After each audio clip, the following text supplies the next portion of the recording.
नमो वज्रायाणं नमो लोय सब्बसाहूनम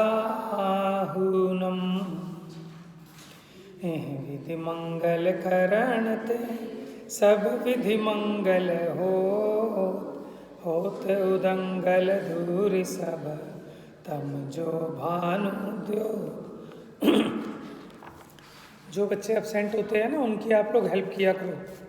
जैसे वर्ग वर्गणा वाला टॉपिक है तो थोड़ा सा उनको समझा देना जो बच्चे नहीं थे कल। Question number 68।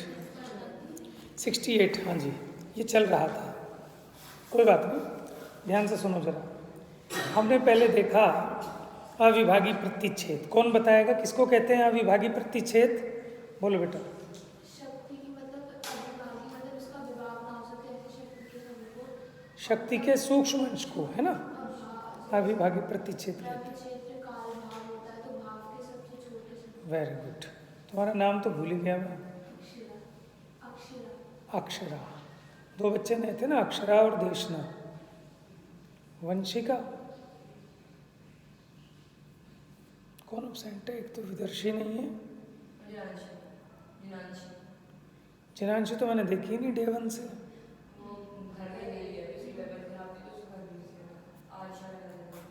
कहाँ रहती है?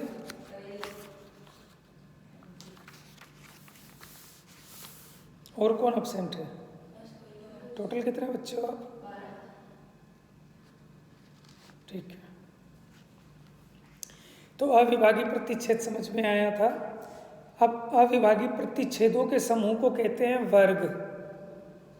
वर्गों के समूह को वर्गणा कहते हैं। बात तो ठीक है, लेकिन सभी वर्गों के समूह को नहीं, समान अविभाग प्रतिच्छेद वाले वर्गों के समूह को, जैसे मैंने आपको यहाँ समझाया था, जिनमें चार चार अविभाग प्रतिच्छेद हैं, ऐसे वर्ग, उनका समूह, वो एक वर्गणा हो गई। ठीक है। अच्छा, अब वर्गणा में भी प्रथम वर्गणा, द्वितीय वर्गणा, तृतीय वर्गणा, चतुर्थ वर्गणा, ऐसे। तो द्वितीय वर्गणा कहाँ स्टार्ट होती है कि जब ये जो वर्ग हैं,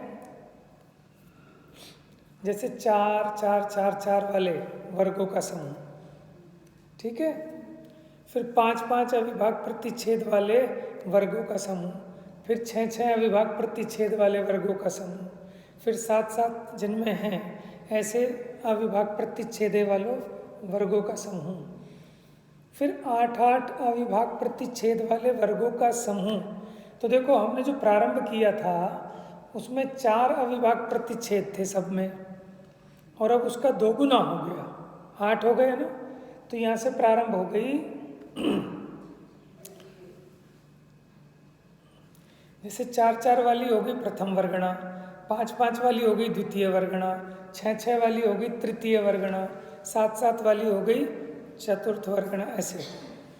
तो जहाँ पर अविभागी प्रतिच्छेद डबल हो जाए, समझ में है, उससे पहले तक के इतने सारे वर्गणाओं के समूह को, वर्गणाओं के समूह को स्पर्धक कहते हैं। वर्गणाओं के समूह को क्या कहते हैं? स्पर्धक। जैसे देखो, ये जो मैंने गोला लगाया है ना, 4 जिसमें लिखा है, ये है वर्ग। वर्ग का मतलब परमाणु ही होता है, ठीक है। ये है वर्ग, दूसरा वर्ग, तीसरा वर्ग, ऐसे 4 वाले कितने हो गए? ये हो गई प्रथम वर्गणा। क्या हो गई? ठीक है।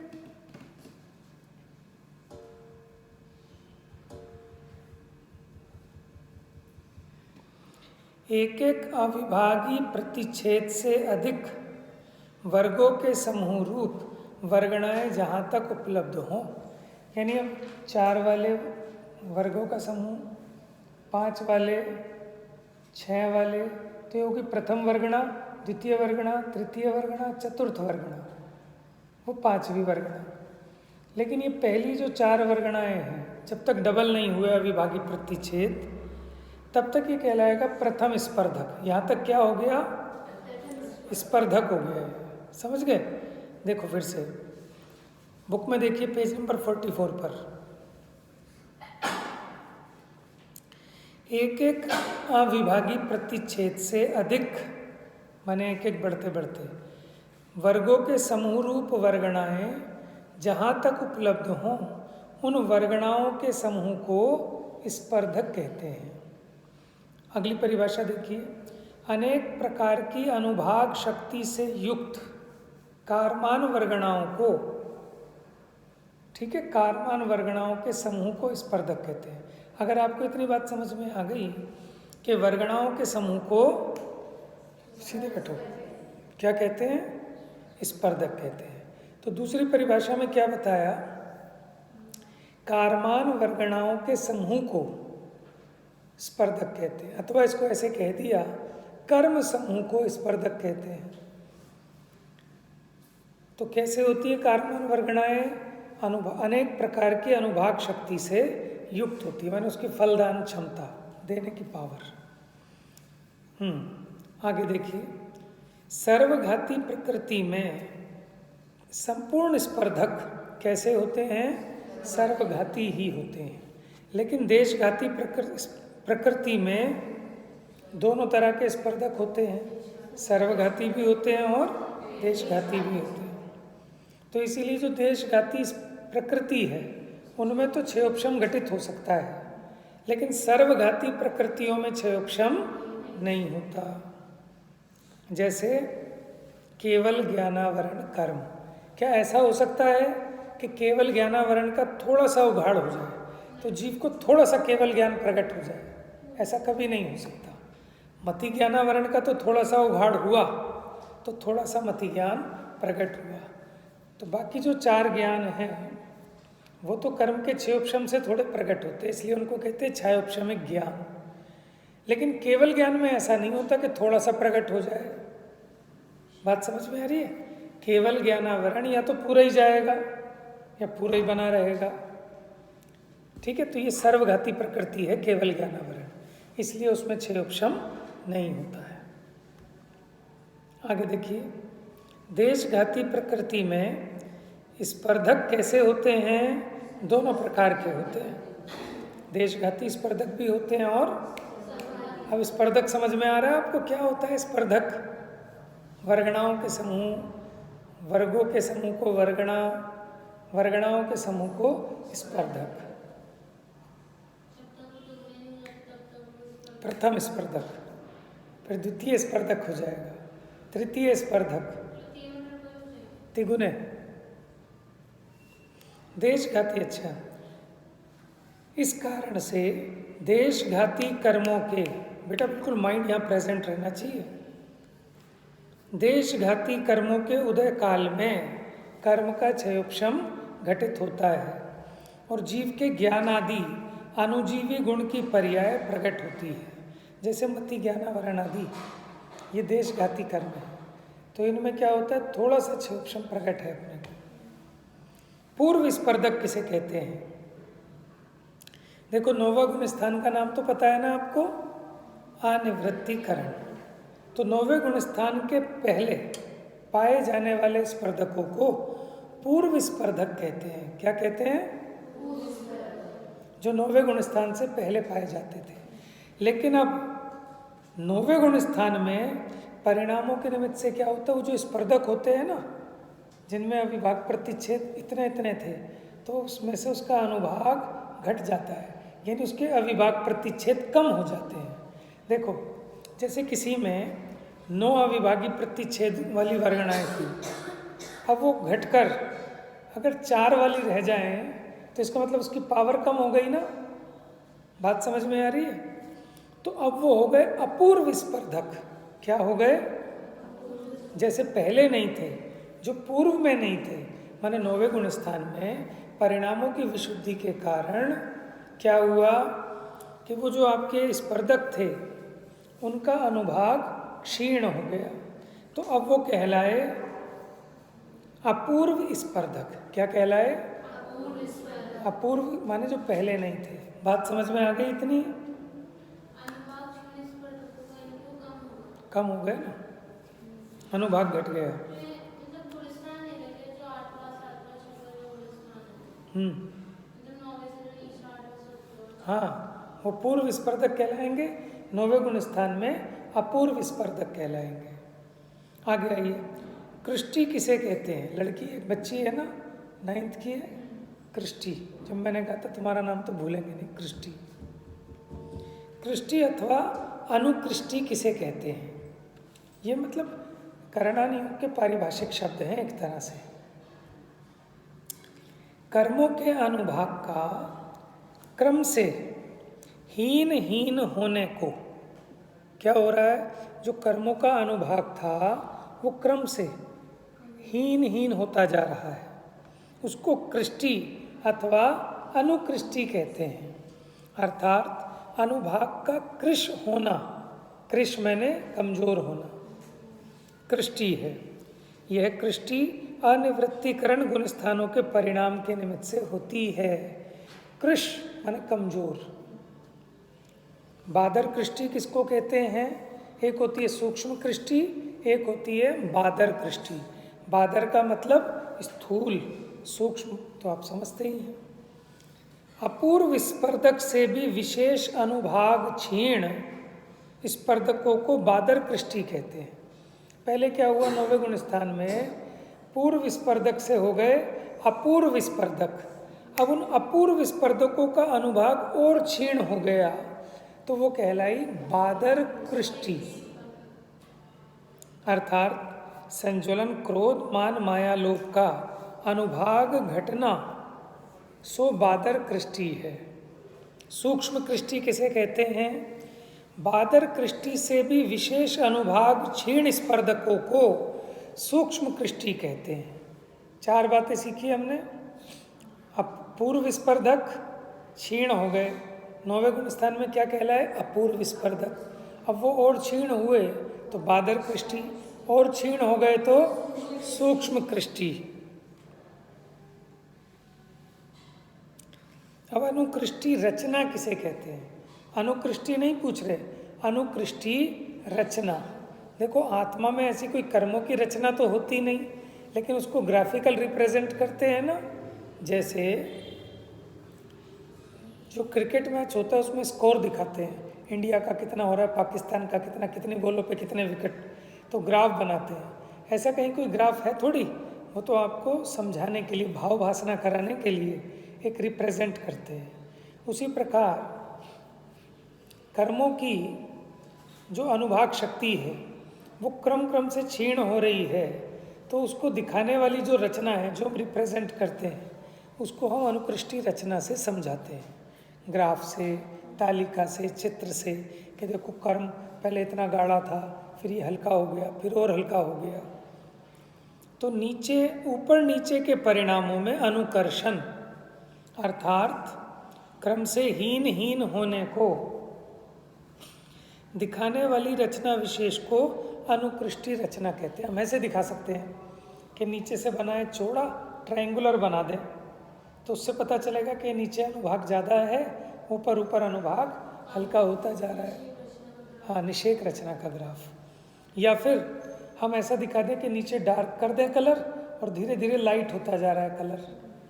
ठीक है, एक एक समय में एक एक निषेक उदय में आता है, और प्रति समय जो जो अगला अगला निषेक आएगा उसका अनुभाग हल्का हल्का हल्का हल्का होता जाएगा। तुमने पढ़ रखा है क्या पहले ये निषेक का? कहाँ पढ़ाया दीदी ने? अरे फिर तो आपको तो बहुत आसान हो गया होगा ये सब चीज़ें। वीडियो नहीं बनाई आपने दीदी की? रिकॉर्डिंग है, करा करो बेटा। है की थी वीडियो रिकॉर्डिंग, करा करो ऐसे। ठीक है ना, जब कोई ऐसे विशेष विषय चलते हैं तो उनका संकलन कर लेना चाहिए। रिवीजन करने में भी आसानी है आपको, आपके बाद वाले बच्चों को भी आसानी। चलिए, मार्गणा किसे कहते हैं? अब ये बहुत आसान है, आपने पढ़ा होगा, जीव कांड पढ़ा है आपने। मार्गणा का मतलब होता है अन्वेषण, खोज करना।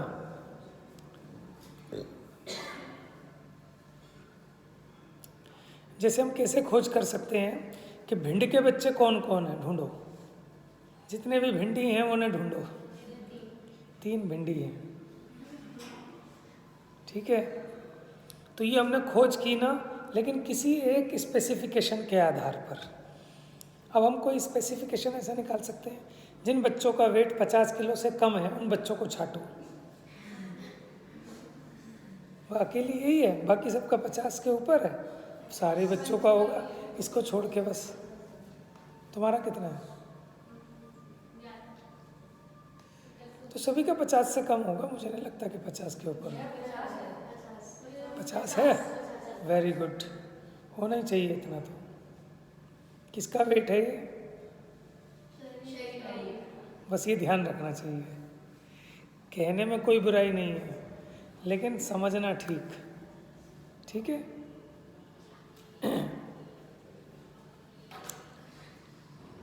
तो अन्वेषण विशिष्ट पर्याय यानी विशिष्ट भावों के आधार पर जीवों के खोज को, अन्वेषण को, जैसे अगर हम गति के हिसाब से देखें, गति की अपेक्षा जीव कहाँ कहाँ पाया जाएगा? मनुष्य गति में, नरक गति में, त्रियंच गति में। तो ऐसे हमने भेद कर दिया ना जीवों को। इंद्रिय के आधार पर खोजो, 4 इंद्रिय वाले जीव कौन से हैं, तो ये खोजना हो गया, इसको कहते हैं मार्गणा। 14 भेद है, याद है सबको? 14 मार्गणा है बेटा, याद है? गति, इंद्रिय, काय, योग, वेद, कषाय, ज्ञान, संयम, दर्शन, लेश्य, ऐसे 2-2 के जोड़े में याद कर लेना, याद होनी चाहिए सबको। याद कराई थी ना, ऐसे लिख के हैं, क्या था पहले? गति, इंद्रिय, काय, योग, वेद, कषाय, ज्ञान, संयम, दर्शन, लेश्या। फिर क्या है? भव्यत्व, सम्यक्त्व, संगी, आहार। देखो, जब हम मार्गणा की बात करते हैं, जैसे हम धन की अपेक्षा खोज करें, ठीक है, मनुष्यों की, तो 2 भेद बनेंगे कि अमीर और गरीब, क्योंकि अपेक्षा तो धन की है ना, धन की अपेक्षा देख रहे हैं, तो 2 भेद बनेंगे, अमीर और गरीब। जैसे हम मिथ्यात्व की अपेक्षा जीवों को सम्यक्त्व की अपेक्षा देखते हैं, सम्यक्त्व मार्गणा में। तो सम्यक्त्व कितने प्रकार के? 3, क्षयोपशमिक, औपशमिक और क्षयिक। उसके अलावा मिश्रित, उसके अलावा सासाधन, उसके अलावा मिथ्यात्व। तो सम्यक्त्व मार्गणा में मिथ्यात्व भी देखा जाता है। क्यों? कैसे देखेंगे? कि कौन कौन से सम्यक्त्व वाले हैं और कौन सम्यक्त्व से रहित है, वो भी देखा जाएगा उसमें। तो जब मार्गणा में खोज करते हैं तो वहाँ उस भाव का सद्भाव और अभाव दोनों की अपेक्षा देखा जाता है। जब हम इंद्रिय मार्गणा की बात करते हैं ना, तो उसमें इंद्रियातीत को भी बताया है।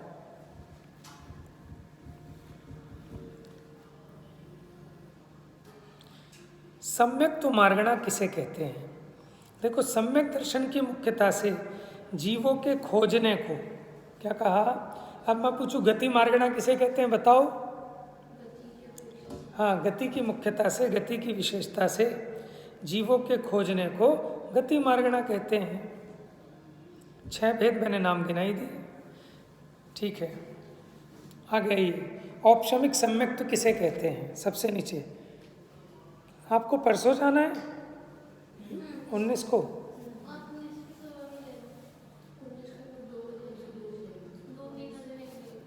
तो हो पाएगा 3 क्लासों में, हो सकता है आप अगर साथ दें। आगे तो आसान है सब। देखो, औपशमिक कर्म के, समझना जरा, मिथ्यात्व कर्म के उपशम से क्या कहा? सीधा बैठ बेटा, बिल्कुल सीधा, नहीं तो खड़ा हो जाओ थोड़ी देर। मिथ्यात्व कर्म के उपशम से होने वाले जीव के भाव को क्या कहेंगे? समझ गए आप? ऐसे सबकी परिभाषा बना सकते हैं। क्या कहा फिर से? मिथ्यात्व कर्म के उपशम से होने वाले जीव के भाव को औपशमिक सम्यक्त्व कहते हैं। लेकिन जब औपशमिक सम्यक्त्व होता है तो अकेला मिथ्यात्व का उपशम नहीं होता। मिथ्यात्व, सम्यक मिथ्यात्व और सम्यक्त प्रकृति, 3 तो ये, और 4 अनंतानुबंधी की। तो 4 और 3 7 प्रकृतियों का, अथवा अगर किसी के पास 3 प्रकृतियां नहीं हैं दर्शन मोह की, तो मिथ्यात्व तो होगी, माने सम्यक मिथ्यात्व और सम्यक्त प्रकृति सबके नहीं होती। सादी मिथ्या दृष्टि के हो सकती हैं, अनादि मिथ्या दृष्टि के तो एक मिथ्यात्व प्रकृति ही होती है। जब प्रथम बार औपशमिक सम्यक्त होता है तो मिथ्यात्व प्रकृति टूटकर 3 टुकड़े रूप हो जाती है। ये गाढ़ा अनुभाग, उससे हल्का और उससे लाइट, तो उसके 3 भेद बनते हैं फिर। तो यानी मिथ्यात्व और अनंतानुबंधी इन प्रकृतियों का उपशम होने पर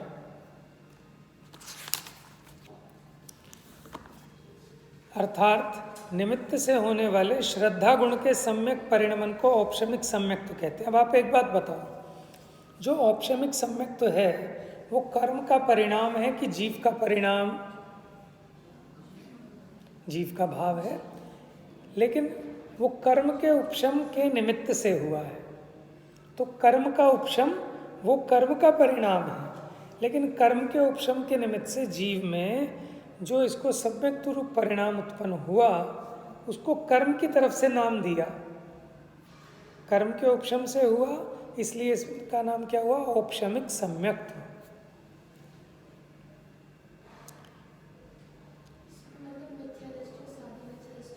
ये क्या होता है सुन लो भैया। एक होता है अनादि मिथ्या दृष्टि, जिसको आज तक सम्यक तो नहीं हुआ, वो कहलाता है अनादि मिथ्या दृष्टि। और किसी को सम्यक दर्शन हुआ फिर छूट गया, तो वो सादी मिथ्या दृष्टि तो है, लेकिन उसके मिथ्यात्व का प्रारंभ हुआ, आदि सहित है। उसके तो एक अकेली मिथ्यात्व प्रकृति मिलेगी, और सादी मिथ्या दृष्टि के, क्योंकि जब उसको सम्यक्त हुआ होगा प्रथम बार, तो उसके मिथ्यात्व के 3 टुकड़े हो गए होंगे। तो हो सकता है कि उसकी सत्ता में अभी भी 3 प्रकृतियां हों, तब तो वो दर्शन होनी है कि 3 और अनंतानुबंधी की 4, तो 7 प्रकृतियों को उपशम करेगा। हाँ, और अगर माने सादी मिथ्या दृष्टि को भी बहुत काल बीत जाए, तो वो 3 प्रकृतियां फिर वापस एक प्रकृति रूप हो जाती है। तो इसलिए कहा दर्शन होनी है कि 1 अथवा 3 और अनंतानुबंधी चतुष्क, ऐसे 5 अथवा 7 प्रकृतियों का उपशम होने पर जीव के जो सम्यक्त रूप परिणाम होता है उसको कहते हैं, क्या कहते हैं बच्चों? जोर से बोलो, जय महावीरा।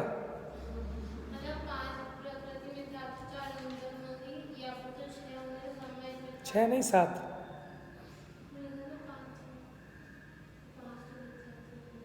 अच्छा, 5 प्रकृतियों का, ठीक है। सादी मिथ्या, अच्छा सादी मिथ्या दृष्टि की पॉसिबिलिटी हो सकती है कि अब सम्यक्त प्रकृति खत्म हो गई हो, खाली 2 बच रही हो, मिथ्यात्व और सम्यक मिथ्यात्व, अथवा सम्यक मिथ्यात्व भी खत्म हो गई हो। तो सादी मिथ्या दृष्टि के केस में 3 कंडीशन होंगी, या तो 5 प्रकृतियाँ, या 6, या फिर 7। 6 ऐसे कि वो सम्यक्त प्रकृति उसकी भी घुल के वापस इसमें मिल गई, तो अब दर्शन होनी कि 3 में से 2 रह गई उसको। चलिए आगे देखिए। एक बात ध्यान रखना, अनादि मिथ्या दृष्टि जीव को जब भी प्रथम बार सम्यक्त होगा तो औपशमिक सम्यक्त ही होगा। कौन सा? आइए, छायोपशमिक सम्यक्त। निज शुद्धात्म सन्मुख पुरुषार्थी जीव के, माने जो अपनी आत्मा के सन्मुख वाला पुरुषार्थ करता है, उसको 7 प्रकृतियों के क्षयोपशम के समय में, ठीक है, उसने क्या किया? 7 प्रकृतियों के क्षयोपशम के समय में अपने जो श्रद्धा गुण का सम्यक परिणमन हुआ, उसका नाम छायोपशमिक सम्यक्त है। ये तो परिभाषा आपको याद ही है।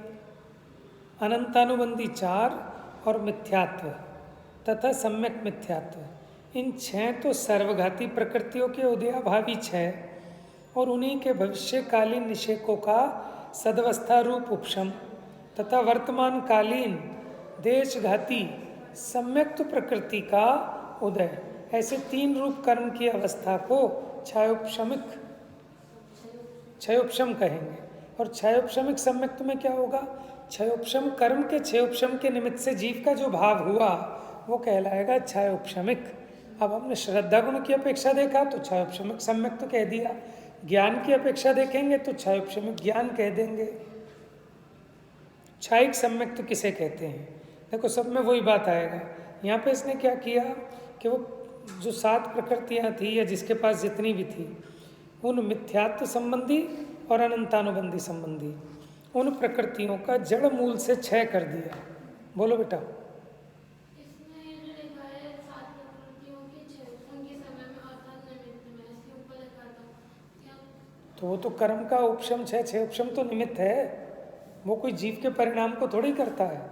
वहाँ कर्म का उपशम हुआ या जीव के परिणामों में सम्यक्त हुआ, इसलिए वो आपको लगाया भाषा में कि कर्म का निमित्त मात्र है। कर्म कोई जबरदस्ती आपके परिणाम नहीं करा देता।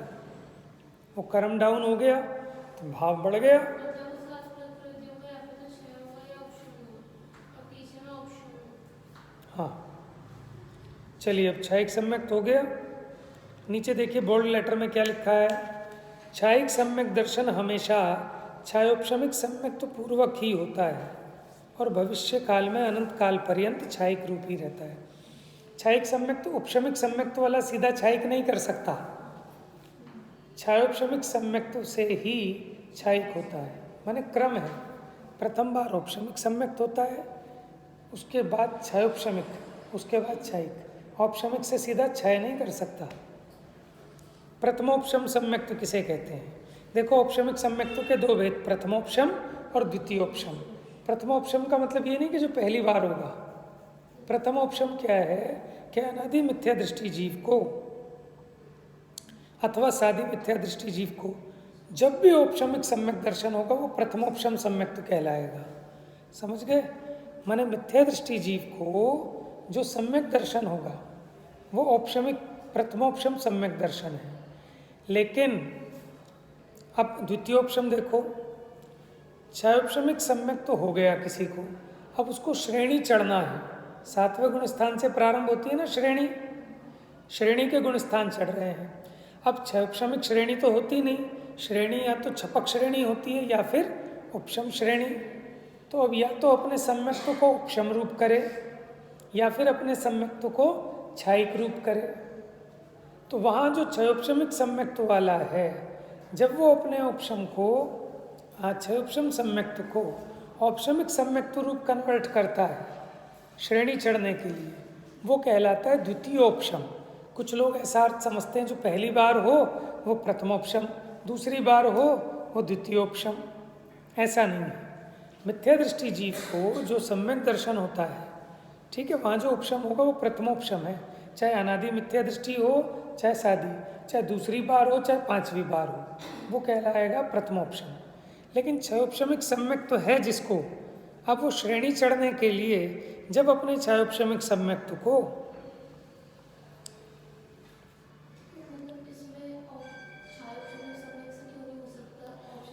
हाँ नहीं हो सकता बेटा क्षयोपशमिक सम्यक्त वाला, क्योंकि श्रेणियाँ आपके पास 2 हैं, या तो छपक श्रेणी या उपशम श्रेणी। क्षयोपशम श्रेणी नहीं है, इसलिए या तो वो छपक चढ़नी है तो क्षयिक चाहिए जरूर। हाँ, और उपशम श्रेणी क्षयोपशम वाला नहीं चढ़ सकता, क्षयिक सम्यक्त वाला उपशम श्रेणी भी चढ़ सकता है। हाँ चलिए, विसंयोजन किसे कहते हैं? आज का अंतिम क्वेश्चन है। अनंतानुबंधी चतुष्क के अप्रत्याख्यानावरण आदि 12 कषाएं और हास्य आदि 9 कषाय कर्म रूप परिणमित होने को विसंयोजन कहते हैं। जैसे मान लो हमने 4 लेबर लगाई थी, ठीक है, अब एक लेबर को जाना है तो वो अपना जो काम है ना, जो वो बाकी तीनों में डाल देता है कि यार तुम कर देना इस काम को। जैसे मान लो आप खाना खाने बैठे, अब आपसे खाया नहीं जा रहा तो आपने अपनी एक एक पूड़ी बाकी अपने तीनों फ्रेंड्स में डाल दी, इसका आपका हो गया खाना खत्म। ये हो गई विसंयोजना। तो क्या हुआ कि जो अनंतानुबंधी का चतुष्क था, अनंतानुबंधी क्रोध मान माया लोभ, इसको खत्म करना है तो इसकी विसंयोजना कर दी कि बाकी जो बचे थे ना अप्रत्याख्यानावरणाधिक अप्रत्याख्यानावरण प्रत्याख्यानावरण संजुलन, ये 12 बची थी ना, और 9 कषाय, इन रूप कन्वर्ट कर दिया, इनमें दे दिया।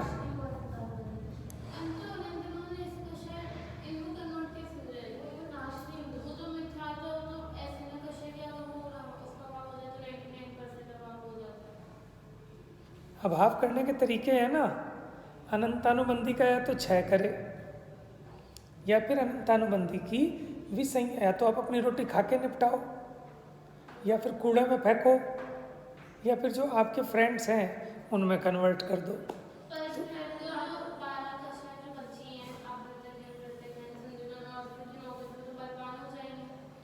तो 12 ही तो बता रहे हैं। बलवान क्यों? उनका अनुभाग हल्का होता है ना, अनंतानुबंधी से लाइट है अप्रत्याख्यानावरण, अप्रत्याख्यानावरण से लाइट है।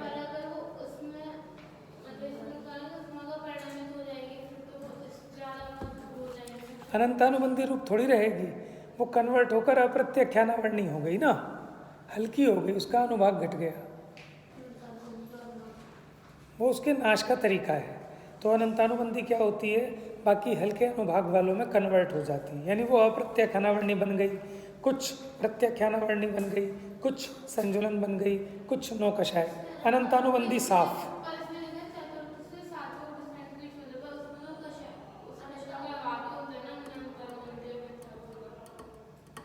सत्ता में तो पड़ी थी ना, इसके उदय में नहीं थी, सत्ता में तो पड़ी थी ना अनंतानुबंधी, तो जो सत्ता में पड़ी थी वो कल को उदय में आ जाती, तो उसको निपटा दिया। नहीं, ऐसा जरूरी नहीं है, क्षायिक होगा तो अनंतानुबंधी का पूर्ण नाश होगा। नहीं, कहाँ से होगा, जब वो है ही नहीं, होगी तब तो आप उसको कन्वर्ट करोगे। चलो समय लेट हो गया बेटा, बहुत लेट हो जाएगी, आप बस दौड़ लो एक बार नमोकार मंत्र पढ़ के, कल दोबारा पूछ लेना। जा वाणी के ज्ञान से